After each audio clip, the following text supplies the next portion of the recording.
I like learning new things, and if I'm not learning something new, then, maybe I should find a different place where I can learn something new. My name is James Foster, and I'm teaching in computer science. I did a mathematics degree here in Kretschmar. I started as a history major and math minor, but switched to a math major, history minor, and also did minors in economics and I think aviation. So when I graduated from math, I guess another area of interest, I had been interested in computers, but more from a hobby point of view. I assumed that I would be doing more of a professional work. And I grew up in Loma Linda and around the medical profession, but wasn't that interested in medicine. And so I ended up going to law school and went to UCLA, graduated from UCLA Law School, and then went to Washington, D.C., where I worked for the Federal Trade Commission. I did enjoy kind of peering into the computer industry areas, and when I was at the Federal Trade Commission, I was the first attorney to type memos. I befriended the IT people, and they, when a salesman dropped off an early personal computer that they didn't have anything else to do with it, they dropped it off on my office. And so I got a chance to play with a computer there and type my memos on a word processor. I just kept finding myself playing with computers. In law school, I was managing editor of the Law Review, and we were the first Law Review to submit our copy through a modem instead of mailing paper back and forth to the press.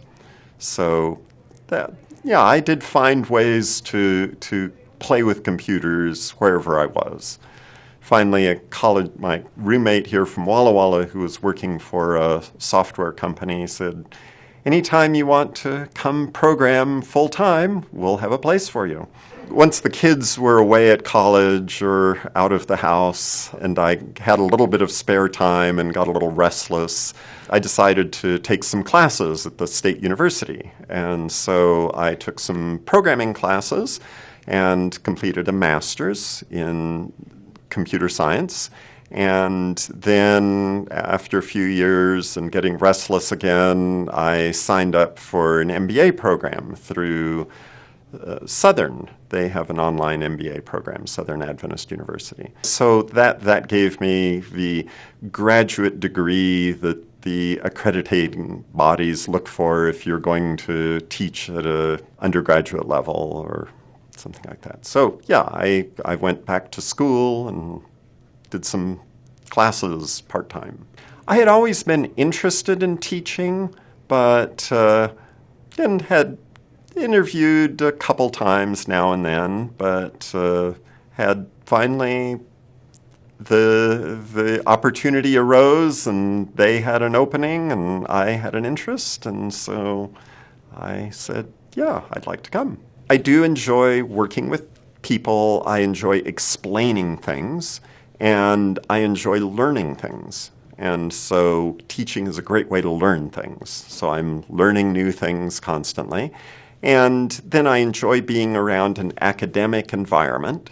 And so I enjoy sitting in on a history symposium or going to Vespers or hearing the music programs, and then talking in the cafeteria both to students but also other faculty members and getting some of that kind of exposure to what's happening in other areas. So even if I don't have time to go back for another degree in sociology or something, I can someday hope to take a class in it. I like to master the things that I'm doing, but once I've mastered it, then it's kind of, that was fun. So flying, yes, is fun, and I would enjoy doing it, but once I got my private instrument, commercial flight instructor, seaplane rating, and did air taxi work and flight instruction for a while, it's kind of, that was fun. That was fun. I proved that I can do that. and then, let's try something else. I've discovered that there are some people who like predictable things and steady, calm routines that reduce their anxiety. And for me, I just start getting itchy if there's not something different.